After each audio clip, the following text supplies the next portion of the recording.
మరొక పునరుద్ధరణ దినం రోజున దేవుడు మనందరినీ మనం కూడుకుని ఆయన వాక్యాన్ని ధ్యానించుకోవడానికి దేవుడు ఇచ్చిన గొప్ప ధన్యతను బట్టి దేవునికి మహిమ కలుగును కాక. లాస్ట్ వీక్ మెసేజ్ ఎంతమంది గుర్తుందండి? ఏం చెప్పుకున్నాం లాస్ట్ వీక్?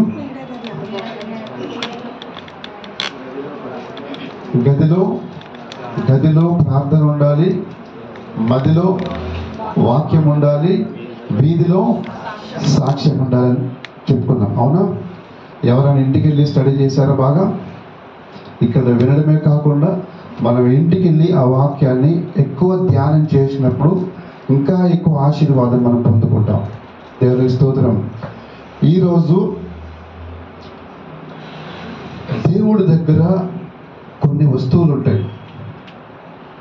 ఇప్పుడు మీ అందరి దగ్గర కొన్ని వస్తువులు ఉన్నాయి లేవా? ఫోను, ఒక బుక్కు, బైబిలు, ఇంకా ఒక పర్సు, అవునా? అన్నీ ఉన్నాయి లేవా? జెంట్స్కి అయితే ఒక వాచ్, అవునా? మనుషుల దగ్గర కొన్ని వస్తువులు ఉంటాయి. అలాగే దేవుడి దగ్గర కూడా కొన్ని వస్తువులు ఉంటాయి. చాలా వస్తువులు ఉంటాయి. అవన్నీ మనము స్టడీ చేసుకోవాలంటే మనకు టైం సరిపోదు. కాబట్టి ఈరోజు దేవుడి దగ్గర ఉన్నటువంటి వస్తువులలో 3 వస్తువుల గురించి మనం తెలుసుకోబోతున్నాం. మొట్టమొదటిగా దేవుడి దగ్గర ఉండే అనేకమైన వస్తువుల్లో 3 వస్తువుల గురించి చెప్పాలనుకుంటున్నాను. ఒకటి బాటిల్, రెండవది బుక్, మూడవది బ్యాలెన్స్. చెప్పండి ఒకసారి. Bottle, book, balance. ఈ 3 విషయాలు దేవుడి దగ్గర, ఈ 3 ఉన్న వస్తువుల దగ్గర ఏమేమి ఉంటాయి అనే విషయాన్ని మనం తెలుసుకోబోతున్నాం. సో చూద్దాం. కీర్తన గ్రంథము, దయచేసి ఎవరైనా కేజీబీ ఉంటే కూడా ఒకసారి తీయండి. కీర్తన గ్రంథము 56వ కీర్తన 8వ వచనం.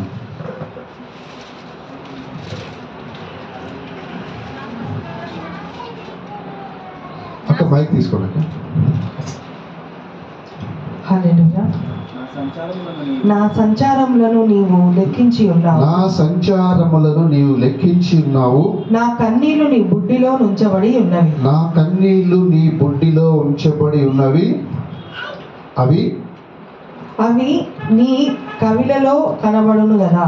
అవి కవిలలో అన్నక్కడ పైన ఒక 1 నెంబర్ ఉంది కదా, పుస్తకం ఉందా? కింద చూస్తే ఏముంది? పుస్తకం అని ఉంది. తీసారు ఎవరైనా? కేజీవి, కింగ్ జేమ్స్ తీసారా? దాంట్లో క్లియర్గా ఉంటుంది. ఇంగ్లీష్లో ఏముంటుందంటే బుక్, బాటిల్ అన్ని క్లియర్గా ఉంటుంది అనమాట. ఇక్కడ తెలుగు ట్రాన్స్లేషన్లో దాన్ని బుడ్డు అని రాశారు. దేవుని స్తోత్రం. చూడండి, ఇక్కడ మనం గమనించినట్లయితే, నా సంచారములను నీవు లెక్కించి ఉన్నావు, నా కన్నీళ్లు నీ బుడ్డిలో ఉంచి ఉన్నావు. దేవుని స్తోత్రం.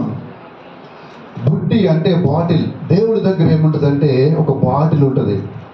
దాంట్లో ఏముంటాయి అంటే మనము కార్చినటువంటి కన్నీళ్లు ఆ బుడ్డిలో పడతాయి. మనం దేని కొరకు కన్నీళ్లు కారుస్తున్నాం మనం అనేది చూడండి. అలాగే వాటర్ బాటిల్ ఉంది.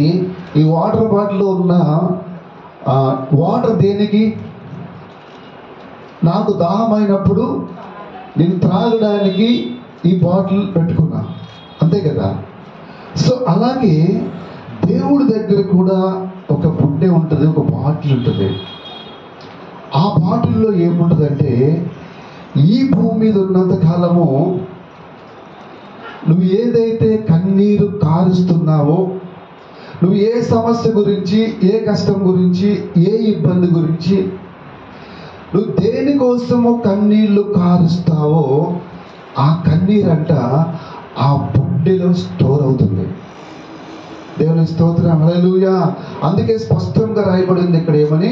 నా సంచారములను నీవు లెక్కించి ఉన్నావు, నా కన్నీళ్లు నీ బుడ్డిలో, నా కన్నీళ్లు నీ బుడ్డిలో ఉంచి ఉన్నావు. అంటే దేవుడి దగ్గర నువ్వు కార్చే కన్నీరు ఎప్పుడు కూడా వృధా కానే కాదు. ఈ భూమి మీద భారీ వర్షాలు పడతాయి, చాలా వాటర్ ఏమైపోతుందంటే వేస్ట్ అయిపోతుంది, చాలా వాటర్ వేస్ట్ అయిపోతుంది. కానీ నువ్వు దేవుడి సన్నిధిలో ఉండి ఒక్క కన్నీటి చుక్క ఇట్లా కార్చినా కూడా ఆ కన్నీటి చుక్క బుడ్డిలో స్టోర్ అయిపోతుంది. దేవునికి స్తోత్రం. ఎక్కడ స్టోర్ అవుతుంది? దేవుని దగ్గర బుడ్డి ఉంటుంది, బాటిల్, ఆ బాటిల్లో స్టోర్ అయిపోతుంది. సో మనం దేని కొరకు కన్నీరు కారుస్తున్నాం అనేది చాలా ప్రాముఖ్యమైన విషయం. ఎందుకంటే చాలామంది తన కుటుంబం కొరకు కన్నీరు కారుస్తారు. ప్రభువా, నా కొడుకుకి మంచి ఉద్యోగం కావాలా, మంచి భవిష్యత్తు కావాలా, నా బిడ్డ మ్యారేజ్ గ్రాండ్గా జరగాల, ఈ అప్పుల నుంచి విడిపించు ప్రభువా, ఈ బాధల నుంచి విడిపించు ప్రభువా అని అనేక రకాలుగా కన్నీరు కాలుస్తూ ఉంటారు. అవునా కదా? అందరి కన్నీళ్ళు ఒకట అంటే కానే కాదు. సో దేవుడి దగ్గర ఉన్నటువంటి ఆ బుడ్డెలో, ఆ బాటిల్లో నీ పేరు మీద ఒక బాటిల్ ఉంటుంది, ఒక బుడ్డె నీ పేరు మీద ఉంటుంది. ఆ బుడ్డెలో ఉన్న కన్నీరు దేని గురించి ఉంది? ఒక్కసారి మనం ఏం చేయాలంటే చెక్ చేసుకోవాలి. దేవుడి దగ్గర ఉన్న బాటిల్లో, బుడ్డెలో కన్నీరు దేని గురించి ఉన్నది. అయితే దాంట్లో, ఆ బుడ్డెలో అనేకమైన కన్నీటి బొట్టులు దాంట్లో ఉంటాయి. అతి శ్రేష్టమైనటువంటి కన్నీళ్ళు ఏంటంటే, దేవుడి రాజ్యం గురించి ఎప్పుడైనా నువ్వు కన్నీరు కార్చావా? దేవుడి రాజ్యం గురించి, నశించిపోతున్న ఆత్మల గురించి ఆయన సన్నిధిలో ఏనాడైనా కన్నీళ్లు కార్చావా? ఆ కన్నీళ్లకు చాలా విలువ ఉంటుంది. ఈ లోకానుసారంగా మన కుటుంబం కొరకు, మన బిడ్డల కొరకు, భవిష్యత్తు కొరకు, లేదా అనేక సమస్యల కొరకు, కష్టాల కొరకు మనం కన్నీరు కారుస్తాము. దేవుడు ఆ కన్నీరుని యాక్సెప్ట్ చేస్తాడు, అవన్నీ కూడా నెరవేరుస్తాడు 100%. అట్ ద సేమ్ టైం దేవుడి రాజ్యం కొరకు ఎప్పుడైనా ఒక కన్నీటి చుక్క కార్చావా దేవుడి రాజ్యం విషయంలో? అది చాలా విలువైంది. దేవునికి స్తోత్రం. అందుకే దావీదు అంటాడు కదా, ఒకసారి చూద్దాము. కీర్తన గ్రంథము 6వ కీర్తన 6వ వచనం. నేను మూలుగుచు అలసి ఉన్నాను, ప్రతి రాత్రియు కన్నీరు విడుచుచు నా పరుపు తేలజేయుచున్నాను. నా కన్నీళ్లు చేత నా పడక కొట్టుకొని పోచున్నది. దేవునికి స్తోత్రం. మన బైబిల్ మొత్తము చూసినట్లయితే దావీదు కార్చినట్టుగా కన్నీరు ఎవ్వరూ కార్చలేదు. అంటే దావీదు ఏ విధంగా కన్నీరు కార్చాడంటే, తన కార్చిన కన్నీళ్ళు కారి కారి కారి ఏమైపోయిందంట, తన పడుకున్నటువంటి పరిపే ఏమవుతుంది, పరిపే కొట్టుకుపోతా ఉంది. అంటే అంతగా దావీదు ఏం చేశాడు, కన్నీళ్ళు కార్చాడు. గమనించండి, దావీదు ఏమైనా చేతగాని వాడా? కాదు కదా. గొప్ప యుద్ధ వీరుడు, కానీ కన్నీరు కార్చాడు. ఎందుకు కన్నీరు కార్చాడంటే, తన ఎదురు మామని చంపలేక,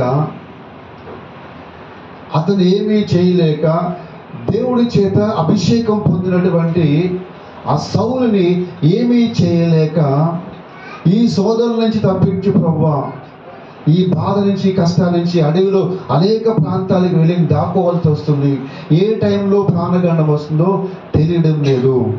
నేను చంపలేనా అంటే చంపగలను, కానీ నేను చంపను. ఎందుకంటే అభిషేకించబడిన సౌలుని నేను చంపను.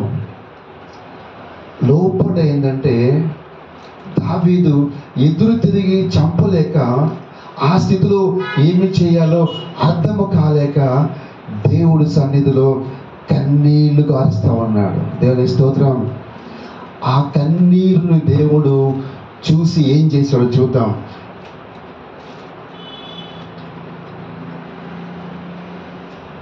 కీర్తన గ్రంథము 116 కీర్తన 8వ వచనం. మరణము నుండి నా ప్రాణమును కన్నీళ్లు విడవకుండా నా కన్నులను జారి పడకుండా నా పాదములను దేవునికి స్తోత్రం. హల్లెలూయా. మనము కీర్తనలో 6వ కీర్తనలో చూసినట్లయితే దావీదు కన్నీరు కారిస్తే పరుపు కొట్టుకుని వెళ్ళిపోయినట్టుంది. అదే 116వ కీర్తనకు వచ్చే వరకు ఏముంది? మరణంలో నుండి నా ప్రాణమును కన్నీళ్లు విడవకుండా నా కన్నులను జారి పడకుండా నా పాదములను నీవు తప్పించి ఉన్నావు. దేవుని స్తోత్రం. సో దావీదుని దేవుడు ఏం చేశాడు? ఆ కన్నీళ్ళ నుంచి తప్పించాడు. ఆ కన్నీటి నుంచి దేవుడు విడిపించాడు. ఆ బుడ్డిలో ఏదైతే ఆ పడిన కన్నీరు ఉందో, దేని కొరకైతే దావీదు కన్నీరు కార్చాడో ఏడ్చాడో ఆ సమస్య నుంచి, ఆ కష్టాన్ని నుంచి దేవుడు దావీదుని విడిపించాడు. విడిపించి మళ్ళా తిరిగి రాజుగా చేసి 40 సంవత్సరములు అద్భుత రీతిగా మళ్ళీ పరిపాలన చేయడానికి దేవుడు కృప చూపించాడు. దేవుని స్తోత్రం. హల్లెలూయా. ప్రియ దేవుని బిడ్డ, దేవుడి సన్నిధిలో మనము కార్చిన కన్నీరు ఎన్నటికీ వృధా కానే కాదు. ఈవెన్ ఒక్క బొట్టైనా సరే, ఒక్క కన్నీటి చుక్కైనా సరే, అన్నిటికంటే శ్రేష్టమైన ప్రార్థన ఏంటంటే కన్నీటి ప్రార్థన. అన్నిటికంటే బాగా శ్రేష్టమైంది. ఎందుకు కన్నీటి ప్రార్థన బాగా శ్రేష్టమైందంటే, బైబిల్లో ఒక మాట ఉంటుంది ఏంటంటే, వాక్యం అంట గుచ్చుకుంటుందంట. వాక్యము మన హృదయంలో గుచ్చుకుంటుందంట. వాక్యము హృదయంలో గుచ్చుకొని, ఫోన్ సైలెంట్లో పెట్టామా బంద్ చేయలేకపోతే, అయితే ఏమవుతుందంటే గుచ్చుకుని హృదయంలోకి ఇక్కడి నుంచి వాటర్ ఇక్కడ పంప్ అవుతుందంట. అర్థమవుతుందా? హృదయంలో నుంచి కంటిలోనికి వాటర్ ఏమవుతుంది? పంప్ అవుతుంది. పంప్ ఏం చేస్తుందంటే కళ్ళలో నుంచి నీళ్ళు వస్తాయి. సో నువ్వు కన్నీరు కార్చావంటే అది ఎక్కడ స్పందన మొదలయ్యిందంటే హృదయములో స్పందన మొదలైంది. హృదయములో స్పందన మొదలయ్యి అది కళ్ళల్లోంచి వాటర్ వచ్చింది. కాబట్టి చాలా విలువైన ప్రార్థన. దేవుని స్తోత్రం. సో మనము ఒకసారి ఏం చేయాలంటే, ప్రార్థన చేస్తున్నాము డైలీ కరెక్టే. దేవుడి రాజ్యం కొరకు మనము ఏ రోజైనా మనం ఒక కన్నీటి చుక్కను కార్చామా? బాటిల్లో ఉందా? ఫర్ ఎగ్జాంపుల్ బాటిల్ తీసుకొచ్చారు మీ దగ్గరికి, దేవుడు బాటిల్ తీసుకొచ్చాడు. బాటిల్ తీసుకొచ్చినప్పుడు ఈ బాటిల్లో ఏముంది? నా కుటుంబము, నేను, చెప్పండి, ఉద్యోగము, అన్ని రకాలుగా ఉంది కదా. దీంట్లో ఒక్క పొట్టైనా దేవుడు రాజ్యం గురించి కార్చిన కన్నీరు చుక్క ఉందా? దేవునికి స్తోత్రం కలుగును కాదు. ఆయన బుడ్డలో ఏం చేస్తాడంట? కన్నీరును భద్రం చేస్తాడంట. దేవునికి స్తోత్రం. మొట్టమొదటిగా ఆయన దగ్గర ఉన్నటువంటి వస్తువులలో మొట్టమొదటిగా విలువైంది ఏంటంటే బాటిల్, బుడ్డి. ఏం బుడ్డది?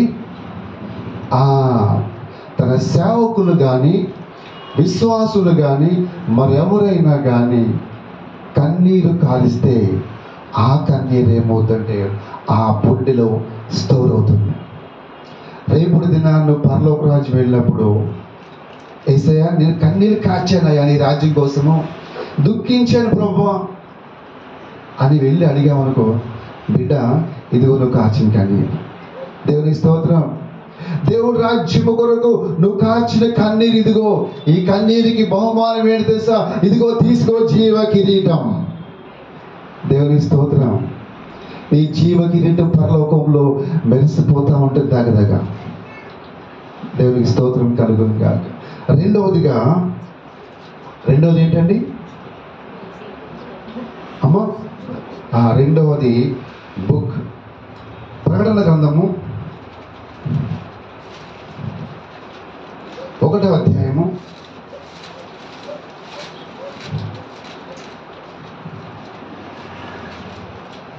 9వ వచనం. మీ సహోదరుడును యేసును బట్టి కలుగు శ్రమలోను రాజ్యములోను సహనములోను పాలివాడనునైనా యోహానను నేను దేవుని వాక్యము నిమిత్తమును యేసును గూర్చిన సాక్ష్యము నిమిత్తమును పద్మాసు దీపమున పరవాసినైతిని ప్రభు దినమందు ఆత్మవసుడనై ఉండగా బూరధ్వని వంటి గొప్ప స్వరము నీవు చూచుచున్నది పుస్తకములో రాసి. దేవునికి స్తోత్రం. నీవు చూచుచున్నది పుస్తకములో రాసి. ఎక్కడ రాయమన్నాడండి? పుస్తకంలో రాయమన్నాడు. పుస్తకంలో రాయమన్నది ఎవరితోటి? యోహాన్ తోటి. ఎవరి కోసం రాయమన్నాడు? చదవండమ్మా. Ephesus, Smyrna, Pergamum, Thyatira, Sardis, Philadelphia, Laodicea అను 7 సంఘములకు పంపమని చెప్పుట నా వెనుక వింటిని. దేవునికి స్తోత్రం. బుక్ లో రాయమని చెప్పాడు. బుక్ లో రాయమని ఏం చేస్తాడు? ఎవరు పంపించాడు? 7 సంఘాలకి.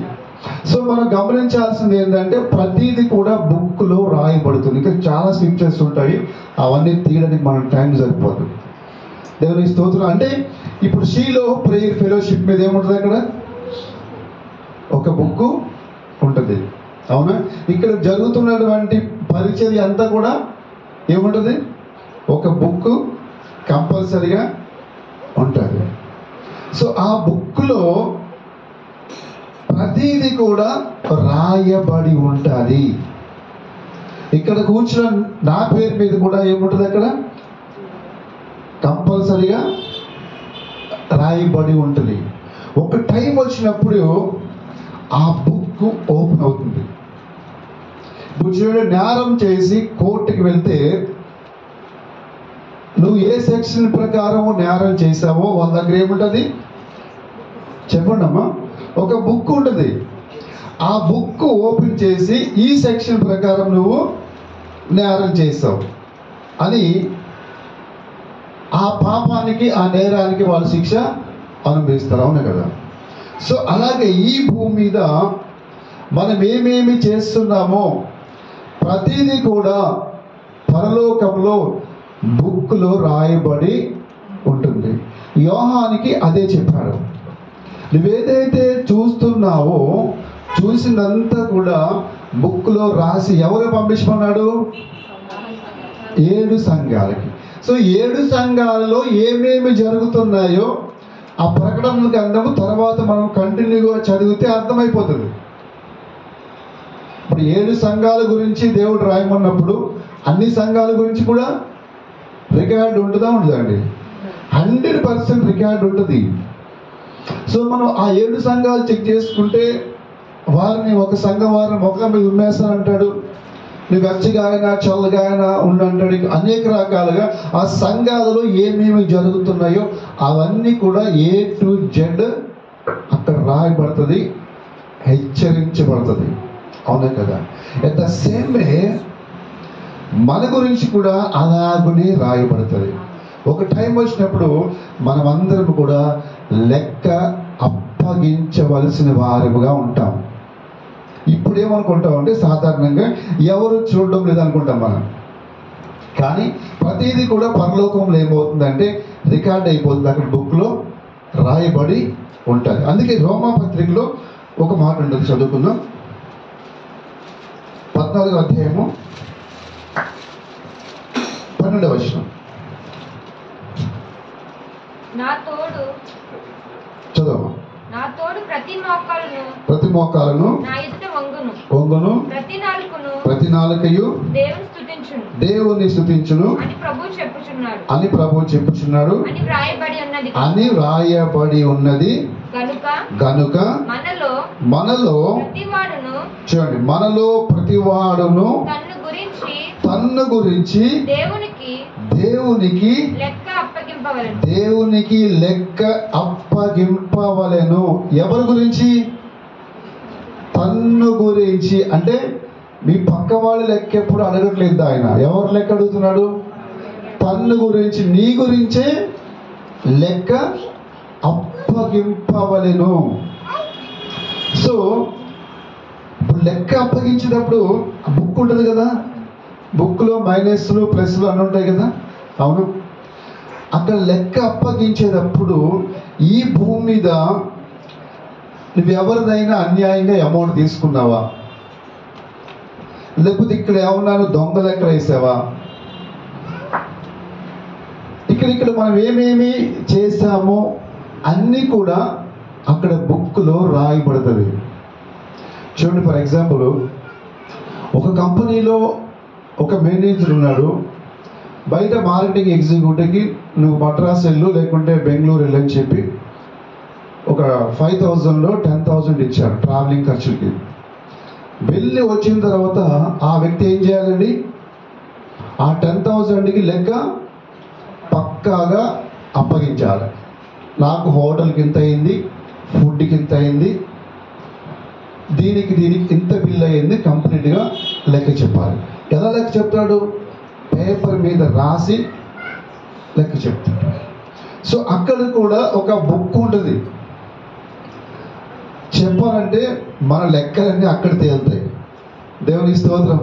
మన లెక్కలన్నీ ఎక్కడ తేలుతాయండి? అక్కడ తేలుతాయి. అందుకే ఏమన్నాడు?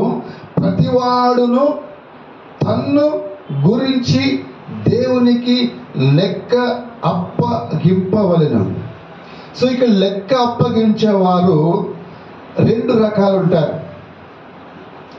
2 రకాలే. జస్ట్ లెక్క అప్పగించేవారు 2 టైప్స్ ఉంటారు. ఒకసారి చూద్దాం. మత్తయి సువార్త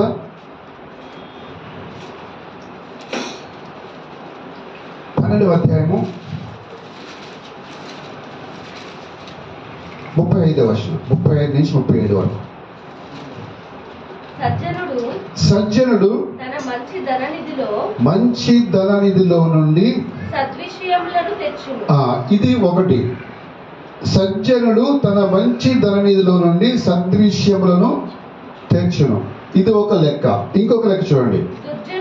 దుర్జనుడు తన చెడ్డ ధననిధిలో నుండి దుర్విషయములను తెచ్చును. ఇక్కడ గమనించినట్లయితే సజ్జనుడు, దుర్జనుడు. అవునా? సజ్జనుడు అంటే నిజంగా మంచి కార్యములు చేసి, మంచి పనులు చేసి, ఎవరికి అన్యాయం చేయకుండా, ఎవరి సొమ్ములు తినకుండా అన్యాయంగా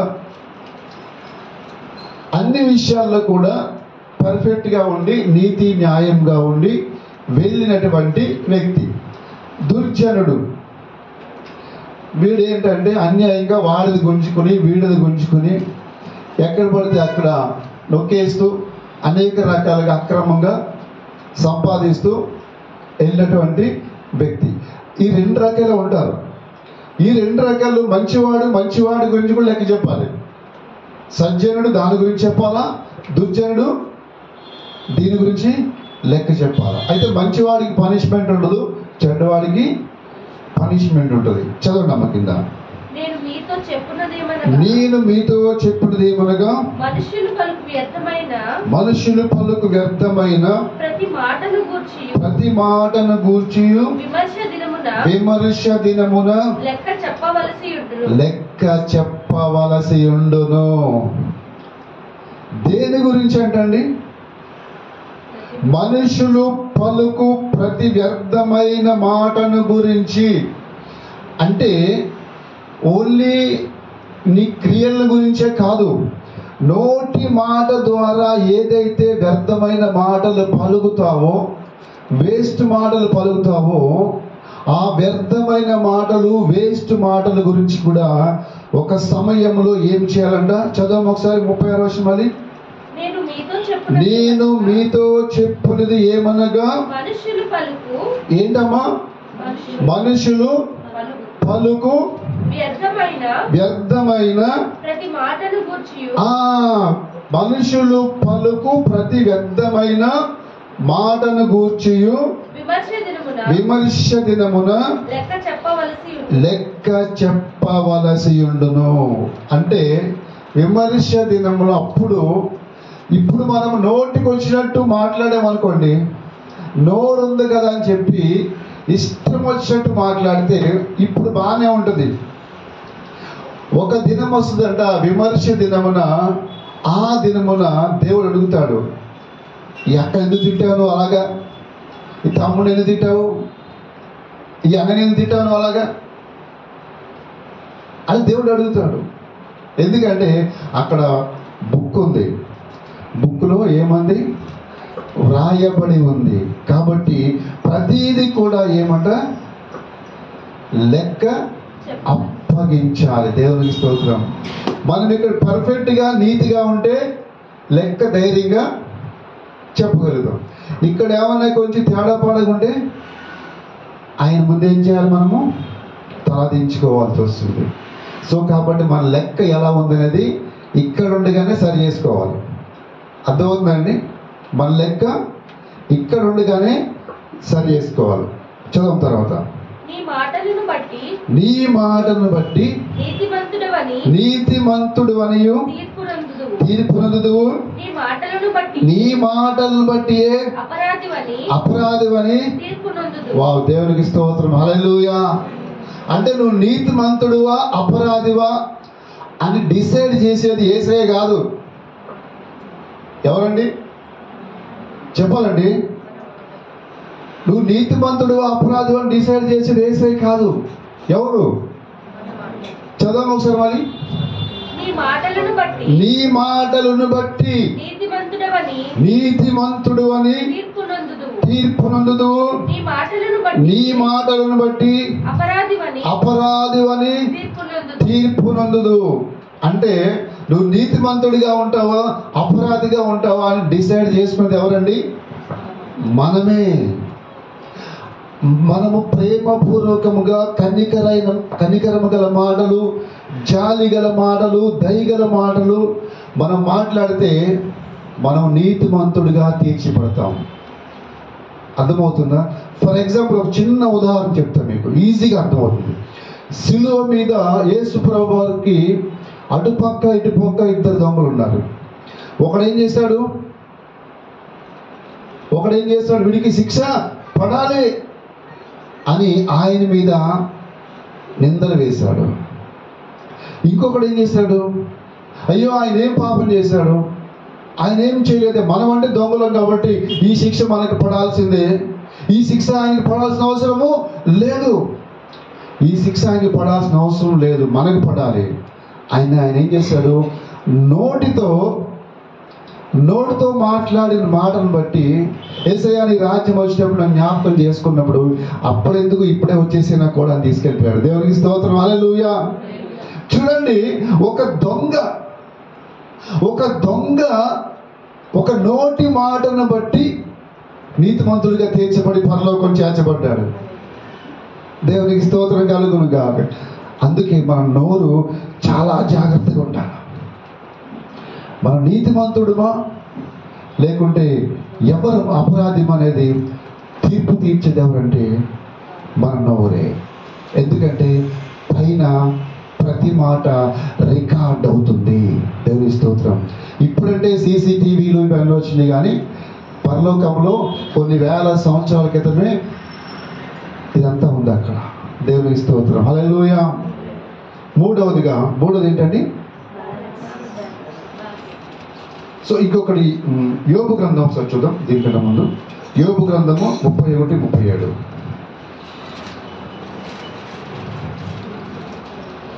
నా అడుగులు లెక్క నా అడుగులు లెక్క ఆయనకు తెలియచేసేదను. రాజు వలె నేను ఆయన వద్దకు దేవునికి స్తోత్రం. హల్లెలూయా. నువ్వు ఎలాగెళ్ళాలంటే ఆయన దగ్గరికి ఎలా వెళ్ళాలి? నువ్వు ఒక రాజులాగా ధైర్యంగా వెళ్ళాలి. దేవునికి స్తోత్రం. ఎప్పుడు వెళ్తావు రాజులాగా ధైర్యంగా? నీ లెక్క పక్కాగా ఉన్నప్పుడు. దేవునికి స్తోత్రం. నీ లెక్క పక్కాగా ఉన్నప్పుడు ఆయన దగ్గరికి ఎలా వెళ్తావు? నాకేంటి, నేను రాజులాగా వెళ్తా అని చెప్పి యేసు దగ్గరికి ఎలా వెళ్తావు అంటే రాజులాగా వెళ్తావు. దేవునికి స్తోత్రం. మనమందరం ఆ రీతిగా వెళుదుము కాక. ఆమేన్. హల్లెలూయా. మూడవదిగా బ్యాలెన్స్ చూద్దాం ఒకసారి. యోబు గ్రంథము 31:7.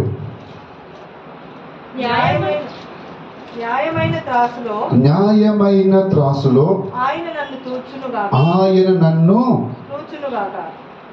తూచునుగాక. ఏం చేస్తున్నట్టు ఆయన? బ్యాలెన్స్ అంటే ఏం? బ్యాలెన్స్ అంటే ఇది ఉంటుంది కదా, దీని ఏమంటే తెలుగులో తక్కడ త్రాసు. దేవుని స్తోత్రం. దేవుడి దగ్గర ఏముంటుందంటే ఒక త్రాసు ఉంటుంది. ఈ త్రాసు ఏం చేస్తుందంటే బ్యాలెన్స్ చేస్తుంది అన్నమాట. దేవుని స్తోత్రం. అంటే నువ్వు న్యాయంగా ఉన్నావా అన్యాయంగా ఉన్నావా అనేది ఈ తక్కడ ఏం చేస్తా అంటే బ్యాలెన్స్ చేస్తుంది. దేవుని స్తోత్రం. హల్లెలూయా. న్యాయమైన త్రాసులో ఆయన నన్ను తూచునుగాక. చదవక తూచునుగాక. నేను త్రోవ విడిచి నడిచిన ఎడల నా మనస్సు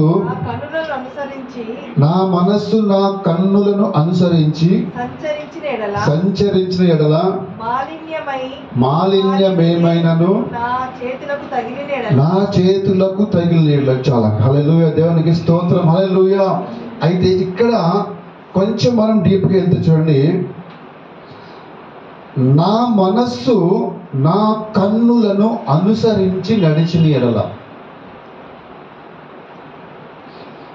అంటే కళ్ళు వెళ్ళిన చోటకి మనసు వెళ్ళకూడదు. అర్థమవుతుందండి? కొంచెం డీప్గా వెళ్తున్నా. నీ కళ్ళు వెళ్ళిన చోటకి నీ మనసు వెళ్ళకూడదు. నీ మనస్సు వెళ్ళిన చోటకి మనిషి వెళ్ళకూడదు. అర్థమవుతుందా? నీ కళ్ళు వెళ్ళిన చోటకి నీ మనసు వెళ్ళకూడదు. నీ మనసు వెళ్ళిన చోటకి నీ మనిషి వెళ్ళకూడదు. దేవుని స్తోత్రం. అలా వెళ్ళినప్పుడు ఏమవుతుందంటే దేవుడికి వ్యతిరేకంగా కార్యాలు జరుగుతాయని కింద వచనాల్లో రాయబడి ఉంటుంది. అప్పుడు ఏమవుతుందంటే త్రాసులో తూకానికి వచ్చేస్తావు. అప్పుడు దేవుని స్తోత్రం. అప్పుడేమవుతుందంటే అప్ అండ్ డౌన్ అవుతుంది. దేవుని స్తోత్రం. త్రాసులో. సో మన బ్యాలెన్స్ సరిగ్గా ఉండాలి. అక్కడ ఉన్నటువంటి బాటిల్లో బుడ్డిలో మన కన్నీరు ఉండాలి. దేవుడి దగ్గర ఉన్న బుక్కులో మన గురించి చేసినటువంటి మంచి కార్యాలు ఉండాలి. ఆయన త్రాసులో బ్యాలెన్స్ చేసినప్పుడు 100% బ్యాలెన్స్ రావాలి. దేవుని స్తోత్రం. అందుకే దానియేలు గ్రంథంలో ఒక మాట ఉంటుంది. దానియేలు గ్రంథం 5:24.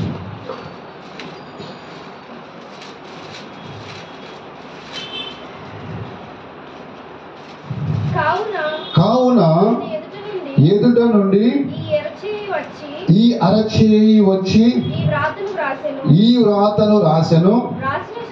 వ్రాసిన శాసన మీదనగా మెనే టెకెల్ ఉఫార్సిన్. ఈ వాక్య భావం మీదనగా మెనే అనగా దేవుడు నీ ప్రభుత్వ విషయములో లెక్క చూచి. దేవుడు లెక్క చూసి ఏం చేశాడంట?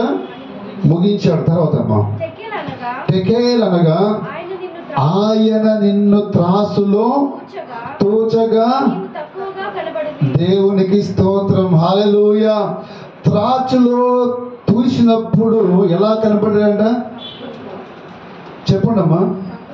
త్రాసులో తూచినప్పుడు తక్కువగా కనపడ్డాడు. సో మనం త్రాసులో తూచినప్పుడు ఆయన దృష్టిలో మనం ఎక్కువగా కనపడాలి. ఇక్కడ ఏమైందంటే త్రాసులో చూస్తే బ్యాలెన్స్ ఈక్వల్ కాలేదు, కనీసం ఈక్వల్ కూడా బ్యాలెన్స్ ఈక్వల్ కాలేదు, తక్కువగా కనపడుతున్నాడు. దేవుని స్తోత్రం, హల్లెలూయా. మరి అదే త్రాసులో మనల్ని కూర్చోబెడితే ఆయన దింపేసి, దేవుని స్తోత్రం, హల్లెలూయా.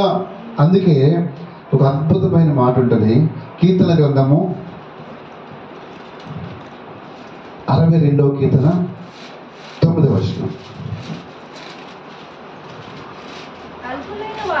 అల్పులైన వారు వట్టి ఊపిరి అయి ఉన్నారు, గనులైన వారు మాయా స్వరూపులు, త్రాసులో వారందరూ తేలిపోదురు, ఉట్టి ఊపిరి కన్నా అలకగా ఉన్నారు. దేవుని స్తోత్రం. అంటే చూడడానికి మాత్రం ఎలాంటి వారు అంటే వీళ్ళు గనులైన వారు.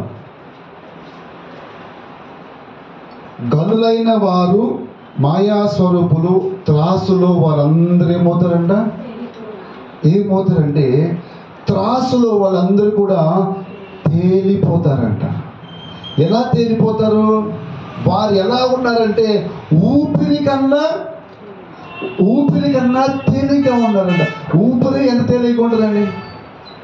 ఈ ఊపిరి కన్నా కూడా అక్కడ ఆయన దగ్గర ఉన్న త్రాసులో కూర్చోపెడితే దానికన్నా తేలిగ్గా ఉన్నారు. ఎవరు మీరు? గనులైన వారు. స్పష్టంగా దేవుని వాక్యం తెలియజేస్తూ ఉంది, గనులైన వారు ఊపిరి కన్నా తక్కువగా ఉన్నారు. దేవుని స్తోత్రం. నిన్ను కూర్చోబెడితే ఏమవ్వాలి తెలుసా? తక్కువగా కాదు, ఎక్కువగా కనపడాలి. నువ్వు యేసయ్య ఆశ్చర్యపోవాలి. దేవుని స్తోత్రం, హల్లెలూయా. సీక్రెట్ ఏంటంటే ఫస్ట్ ఏం చెప్పుకున్నాం మనం? బాటిల్, అవునా? రెండవది బుక్, లాస్ట్ బ్యాలెన్స్ త్రాస్ కదా.